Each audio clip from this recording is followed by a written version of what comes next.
જય માતાજી, જય શ્રી કૃષ્ણ. આપણે આવી ગયા છે આપણી ગૌશાળાએ અને નામ પણ અમે સિલેક્ટ કરી લીધું છે ગૌ માતાનો વગડો. આપણે આપણા ગૌ માતાના વગડે આવી ગયા છે અને આપણી પાસે વાલ્મીકીભાઈ પણ છે. એ તમને હવે ગાયો વિશે, આપણી પાસે જે ગાયો છે એની આખી સ્ટોરીઝ કહેશે. તમને હવે એક એક ગાયની પર્સનલી સ્ટોરીઝ જણાવીએ. આ છે આપણી સરસ્વતી. વાલ્મીકભાઈ, સરસ્વતી સાથે શું થયું હતું અને એની શું કંડીશન છે હાલ, અને એની પહેલાં કેવી કંડીશન હતી, તમે જણાવશો ને? सरस्वती को जब हम लाए थे तो ऐसा था कि पूरी जो उसका शरीर था वो एसिड के द्वारा जला दिया गया था।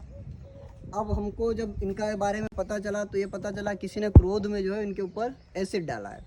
तो हमको जैसे ही पता चला, हमने देखा कि उनके ऊपर एसिड गिरा है, हम रेस्क्यू करके लाए। पहले 4 दिन तक ये खा नहीं पा रही थी क्योंकि शरीर ज़्यादा जला था, इनके जबड़ों में इतनी ताकत नहीं थी कि वो कुछ चबा सके। तो 4 दिन इनको हमने ड्रिप पे रखा और कंटिन्यू